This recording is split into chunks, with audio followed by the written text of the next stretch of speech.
Thank you everyone, this is great. We should be able to draw this to time now.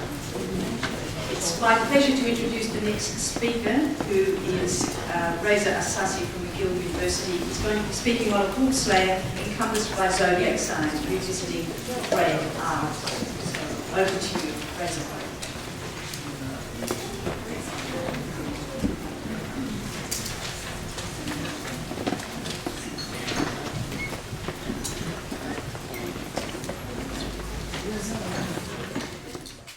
I'm an architect, and I did a PhD in architecture history.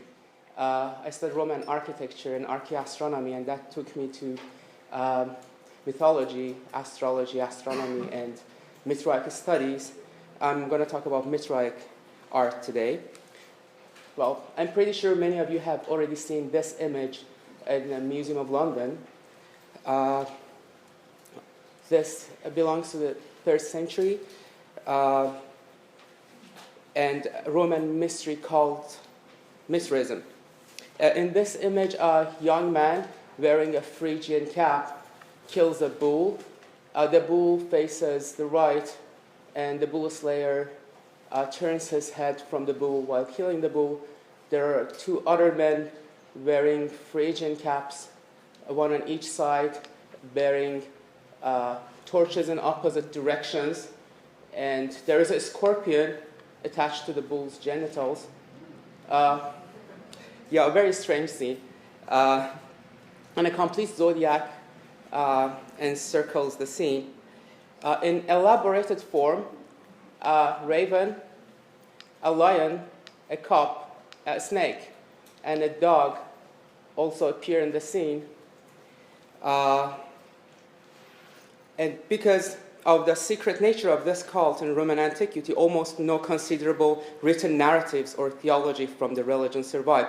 So the majority of the research on Roman Mithraism focuses on interpreting the physical evidence, which is relatively very well preserved. And in fact, this scene, so-called tauroctony, is the most important Mithraic artifact, of which many examples have been found, and which leaves no doubt that this figure conveys the core divine message of the cult.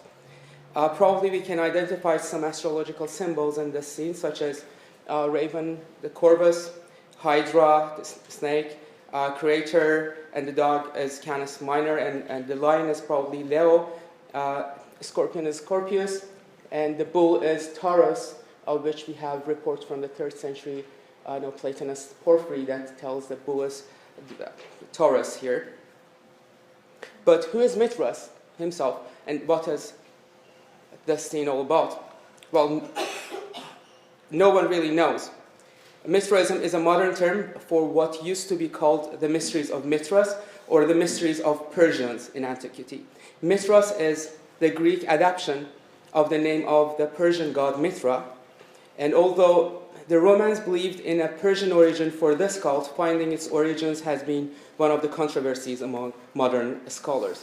What we know about Mithraism is based on a large number of artifacts from Roman antiquity from all over the Roman Empire from the 1st century to the 4th century AD. In the 5th century, Mithraism in the West vanished by Christianity. In fact, Christianity was mainly constructed on the footprints of Mithraism. This is a Mithraic tauroctony scene found at Gigan in modern Bulgaria. What makes it's interesting is the symbol of the broken cross, commonly known as the swastika, next to Mithras, and also 2 other crosses, one on each side, next to the torch bearers that always cross their legs. So they associated swastika with Mithras, and these 2 crosses with these 2 twins that we know the names, Catus and Catopatus. Here in another Mithraic artifact from Italy, a swastika is depicted on a bronze statue along with a sign of 6, the star. The image on the right side is a bread stamp and a brooch found around Dura Europos Mitraeum in Syria. These are in Yale University, the collection from excavation from Dura Europos. Well, we all know that the swastika is a symbol used by several ancient cultures. The swastika is a sacred symbol and is well known in the East found commonly in the Indus Valley. It's also present in Greek and Etruscan architectural motifs, coins, and artifacts dating back to 8th century BC. It has been found in Bronze and Iron Age cultures around the Black Sea, Caspian Sea, and southwest Iran. But what makes the swastika important in the context of Mithraism is the wide use of this symbol in the East, particularly in ancient Iran and India, coinciding with the Mithraic Tarakhtoni of Gilgan. Interestingly, the swastika was known as the chariot of Mithra in Iran. In Persian mythology, the god Mithra appears in the Yashts of Avesta, and the part that is considered to preserve pre-Zoroastrian myths. In this text, Mithra is described as having a quadriga, or a chariot, pulled by 4 heavenly white horses. His chariot is decorated with the stars. He hears with his 1,000 ears and watches with his 1,000 eyes, always standing on the high end of the sky, restlessly in the north, arising above Alborz mountain. He always appears before the sunrise and after the sunset and watches everything between the earth and the sky. So this leaves no doubt that the seat of Mithra and his quadriga is a celestial body in the north, because he always stands there, appears before the sunrise and also after the sunset, above Alborz mountains, which are in the north. So let's look at the north sky. This is Ursa Minor and Draco.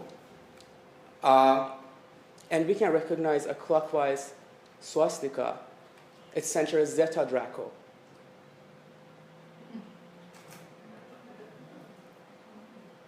Well, Zeta Draco is the closest star to the north ecliptic pole and the center of the zodiac in a star map. I think the broken cross could be the representative of the ecliptic pole in several ancient cultures, either distributed from one origin or synchronic in other cultures. But that is the most obvious geometric pattern in the star map in the ecliptic pole.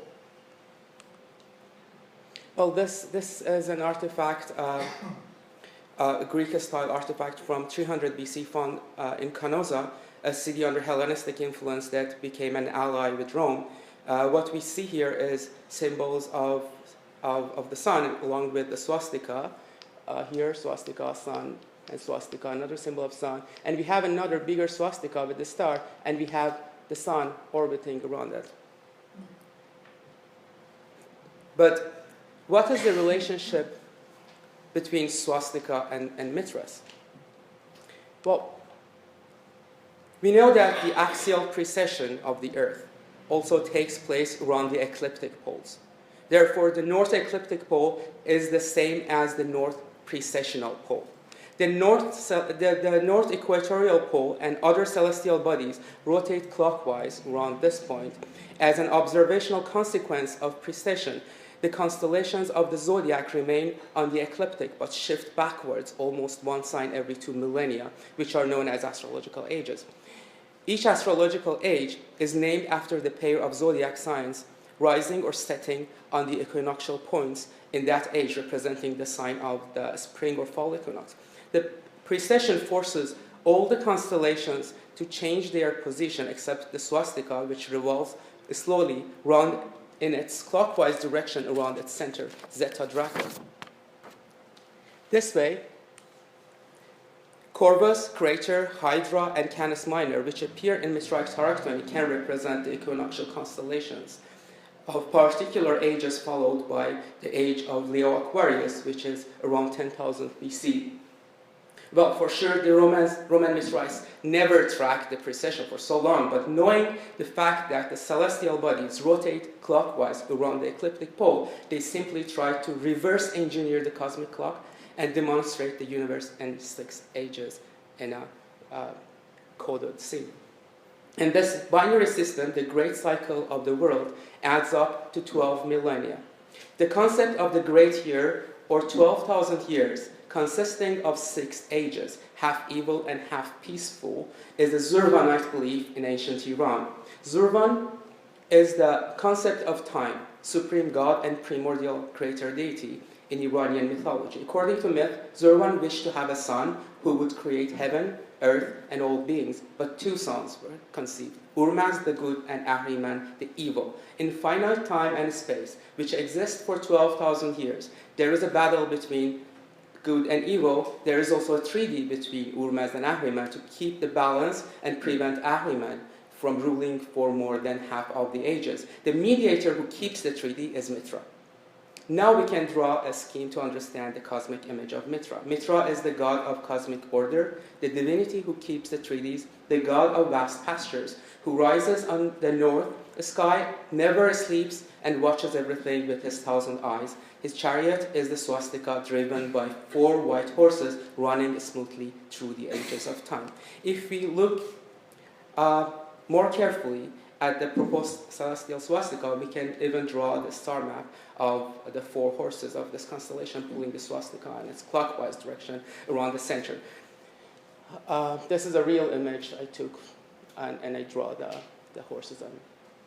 I don't know if it is dark, if you can see that. There is also a story of the 4 horses of Mithra, which is copied by the Greek in the so-called Song of Megillah preserved by the Chrysostom. This myth exactly tells us the cosmos drawn by 4 horses which turn ceaselessly round in a fixed circle and proceeds on its course throughout unceasing periods of eternity. The first horse has a shiny coat, the second is less rapid in its movement and wears a somber robe. The third proceeds more slowly, and the fourth turns slowly in the same spot, champing its steel bit because of the fiery breath of the first horse. That is the story. And that exactly, I think, defines this arrangement. I believe the swastika was also known to many cultures in the West as the celestial quadriga. For example, a Bronze Age statue of a charioteer with the symbol of a swastika was found in Serbia. The other image is of Roman brooch showing 4 horse heads forming a counterclockwise swastika while the horses move the swastika in clockwise direction. One type of Greek pithis found at burials is in a cylindrical shape having a statue of 4 horses on top with the symbol of a cross and the swastika. In several Roman silver plates and bowls, the swastika is perfectly depicted in the center. These are in the British Museum. Also, in Mithraic artifacts, Mithras is shown as the charioteer of the quadriga. This is Mithras, and we see still the cup and the snake. Sorry for the quality of this picture. In another image, Mithras holds the cosmic sphere in one hand and turns the zodiac with the other hand. Here, Mithras is depicted in the center of the zodiac. Also in Tauroctony, Mithras is encircled by the zodiac signs like the Tauroctony of London. But why we rarely see the swastika on Tauroctony? I think the Romans imagined the celestial broken cross in a new way. They coded the detailed star map of the swastika in Tauroctony. Like in any Tauroctony scene, Mithras is in the center, turning his head away from the bull, wearing a cape and bending his knee.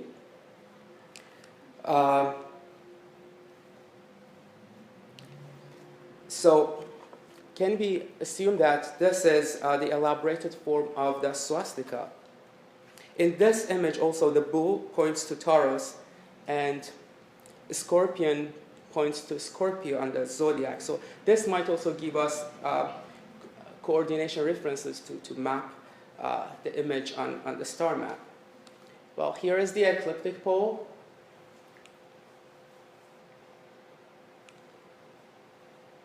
And see the results.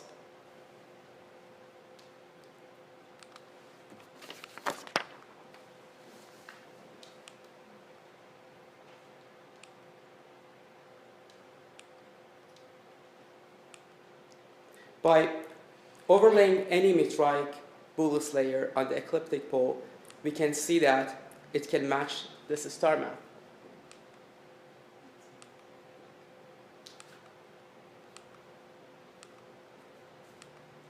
And this is the Milky Way on top. We usually see the zodiac encircling the scene, and sometimes we see clouds on the top of Tauroctony, which is the bridge to heaven or the Milky Way. Mithras intentionally coded the message in this complicated iconography. We can now propose a Mithraic constellation on the ecliptic pole, where we already have Draco and Ursa Minor. There is also a text in Greek magical papyri named the Mithras liturgy. In this text, Mithras is described as holding in his right hand the bear which moves and turns heaven around. This is the ceiling of the Mithraeum at Ponza in Italy. The snake and two bears depicted in the center of the zodiac could also refer to Ursa Major and Ursa Minor and Mithras Draco.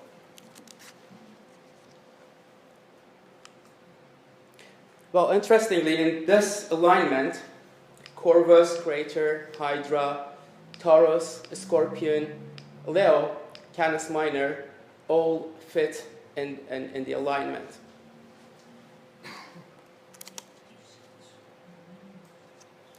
Well, two crosses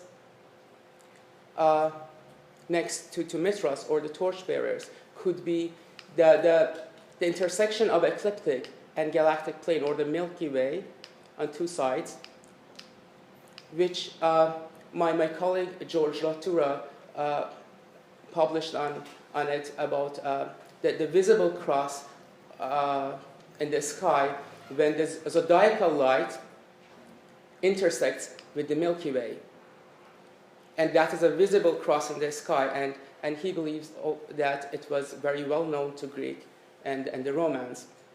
So we have the swastika and two visible crosses in the sky. In Mithraic mythology, there is a ladder to the heaven which has 8 steps, not 7 steps. The 7 steps are the planets leading to the bridge to heaven, and that is the 8th step of the ladder. And that is the bridge to heaven, and probably the zodiacal light connects the heaven to earth, connects the earth, like the terrestrial world to the Milky Way, which is the bridge to heaven, and that's where Mithras is.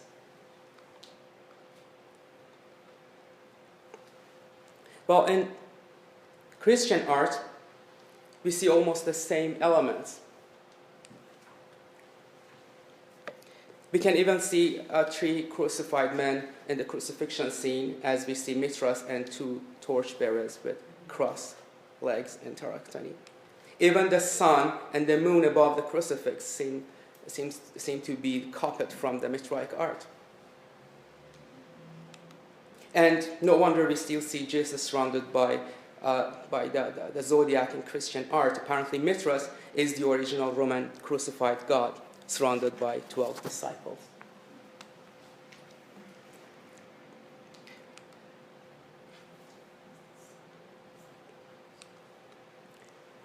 Well, the birth of Christ coincides with the commencement of the age of Pisces, the 2 fish, when the seat of the sun on the ecliptic in equinoxes passes over from Aries, the lamb, to Pisces, and from Libra to Virgo, the virgin. The most important observation references in the sky for noticing and tracking the axial precession are the rising points of the stars relative to the equinoctial and solstitial points on the horizon, which remain the true reference point for the horizon regardless of the shape of the local horizon or the latitude of observation. This is also the reason that the axial precession is also called the precession of equinoxes. The most noticeable observational reference to track the shift was the precessional arrival of Spica on the equator and its rise on the cardinal east. This is beginning of 1st century, and this is cardinal east. And this is 500 BC, which this tracking Spica even could be done by one generation, because in 500 years, any star, like an equinoctial point, shifts almost more than 3 degrees. And say for Egyptians or other civilizations, if they built a temple that is pointed towards cardinal east, and say the sun is rising there only on the time of equinox, but there is another star that always rises there, say Aldebaran, and for the other generation, they see Aldebaran moves from the equinoctial point. So that is simply explains how ancient cultures could be aware of axial precession, no matter we know axial precession was known by Hipparchus from 2nd century BC, but it could be known from, for other civilizations easily. They didn't need to track all the precession. They had to just be aware of movement of the stars relative to the equinoctial points. And Spica, which is one of the most brightest stars of the sky, arrives on the cardinal east on the 1st century. The Spica, represented by the ear of wheat in the constellation Virgo. It also appears in Mithraic tauroctony. Spica was also called the house of wheat or the house of bread, that could literally be translated as Bethlehem. This is also portrayed by Christians as three magi wearing Phrygian caps, who made an astronomical observation following the star of Bethlehem in the east, could be also interpreted as tracking the rise of Spica towards the cardinal east and its rise on the cardinal east. This fact might be the tenet of Roman Mithraism, the wonder of the new astrological age, which also believed to be the last age of the universe. It represents the problem of finding a new mythical hero for the age of Pisces. It is the age of the final battle between the good and evil. But Roman soldiers used to demonstrate their ideology and their cults. Mithraism was popular among the Roman army.